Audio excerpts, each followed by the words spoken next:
अस्सलामुअलैकुम, welcome to news and information channel.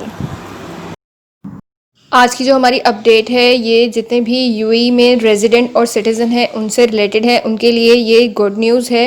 जो कि यूएई की गवर्नमेंट की तरफ से अनाउंस की गई है। तो इस न्यूज़ को सुनाने से पहले आप सबसे गुजारिश है कि काइंडली अगर आपने अभी तक इस चैनल को सब्सक्राइब नहीं किया तो इस चैनल को सब्सक्राइब करें और बेल के आइकन पर ज़रूर क्लिक करें। तो न्यूज़ की डिटेल की तरफ हम चलते हैं। यूएई की जो अथॉरिटी है, federal authority for identity and citizenship, उन्होंने जो है वो जितने भी रेजिडेंट और सिटीज़न हैं यूएई के जिनका वीज़ा एक्सपायर हो चुका था मार्च और अप्रैल में, उनसे कहा है कि वो जल्द अज जल्द अपने वीज़ा को रीन्यू करवा लें इमीडिएटली।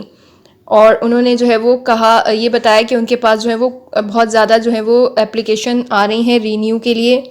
जिन जिन के भी एक्सपायर हो चुके हैं रेजिडेंसी वीज़ा या फिर एमरेट आईडी कार्ड्स होते हैं, जिन जिन के एक्सपायर हो चुके हैं, तो उनके लिए उनके पास काफ़ी सारी एप्लीकेशंस आ रही हैं। तो उन्होंने जो है वो कुछ फेजेस अनाउंस किए हैं कि वो डिफरेंट फेजेस में जो है वो ये एप्लीकेशन जो है उनको प्रोसेस करेंगे और रीन्यू करेंगे। तो फर्स्ट फेज़ जो है उसमें उन्होंने कहा कि जितने भी लोग हैं जिनका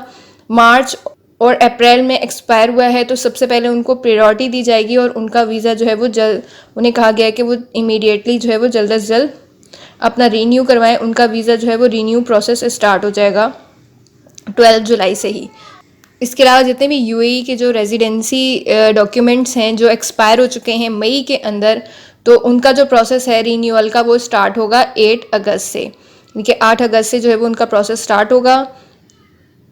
और